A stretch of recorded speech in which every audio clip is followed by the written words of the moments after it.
ok sao? Ô chị tao ngủ xíu á. Ô ok chưa? Mày uống xíu.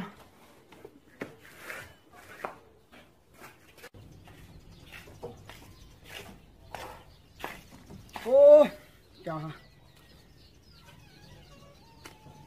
Chị tên nó chút bộ kì một nó can chi nó ha.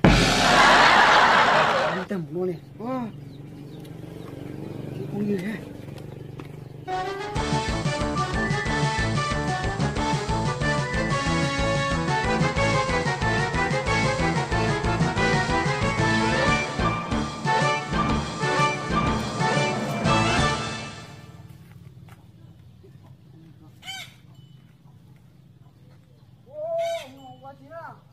Ô, tôi con nói chuyện nhỏ thế à? Ô, tôi nói ở đây có uống chơi nó. Không chơi của tôi mà. Thì phải thế nào, nó mua bồn chơi chúng nó tiêu. Ô, cái gì? Có nhìn không chơi à? Ô, cũng chơi, à xin uống chơi thôi hả? Chơi thu cả những đồng tài hả? Lô, đầu lại nó. Lại hả? Cái gì? Con nhìn cho một tháng cơ xem à? Có sao thằng có hay mà? Ô, tôi không có mong chú thảo đâu. Sao thì uống chơi thế đó? Ô, gì? Cũng thích nhìn nhìn không chơi nè. Ô, chuyện này à? Chơi. Ô, trời. Giờ thì có một nụ chơi có một có sao? Giờ một tháng có một thêm mua nha thì một nụ chơi có một có sao? Cái một nụ chơi đâu à? Ô, tôi nói thế này cô cũng nó.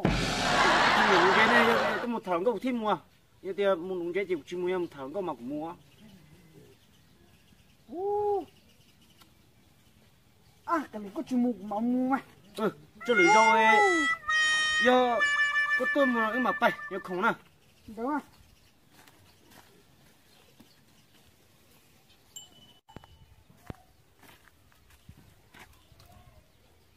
Ô, chẳng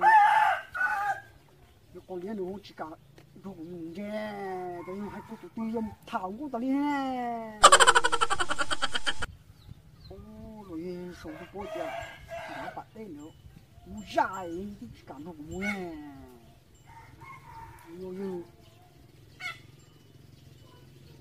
Ôi, tôi chỉ cảm thấy nó mu rau không chỉ mu rau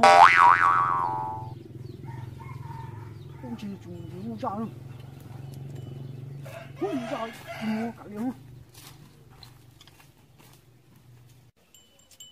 Ô, nhìn tròn rồi, chỉ bỏ một tháng có này. Tôi từ từ lo, hai bên cũng chơi xứ. Ô, chỉ cho tên con mò đi. Wow.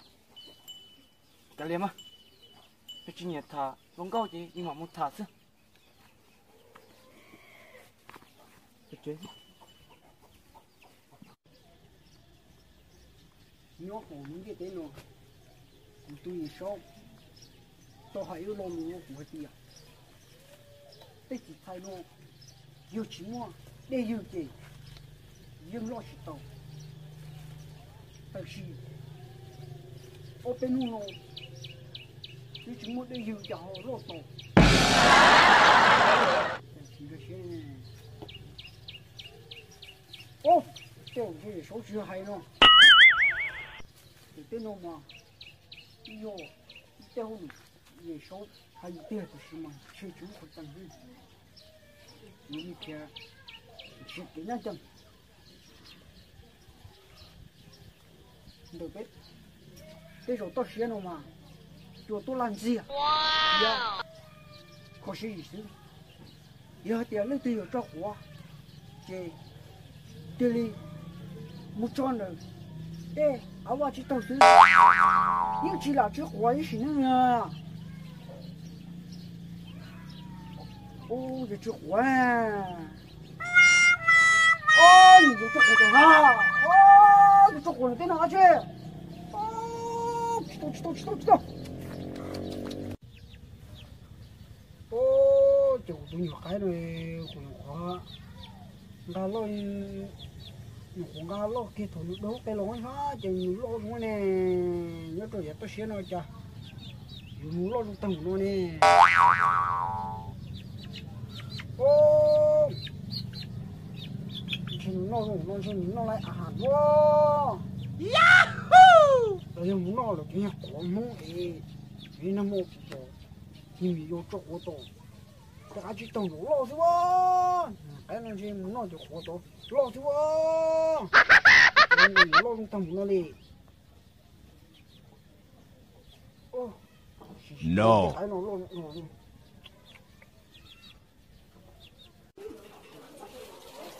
Ô, cháu nó chọc ơi. Cháu cũng chọc, tới được rồi.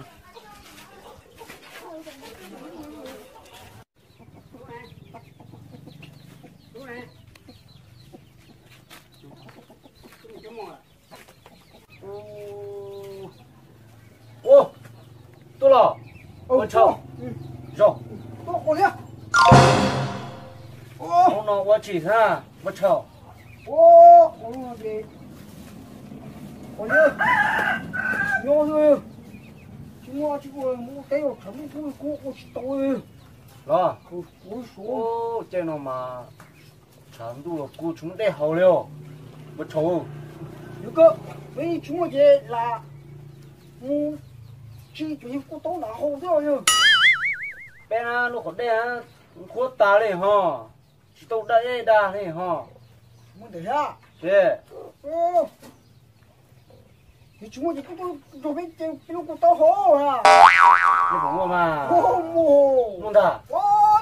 Lúc cô tố mà lôi lộ, cái chung mà hổ tiêu. Lôi lấy cho. Lấy tiền nó số thôi. Ô. Cháu nó có vô luôn là. Mình chạy thôi à. Ông chơi gì vừa thôi. Cậu chép là. Chạy.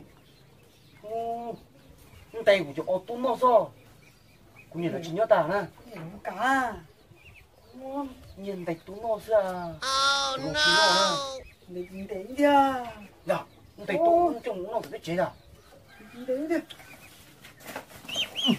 Bay.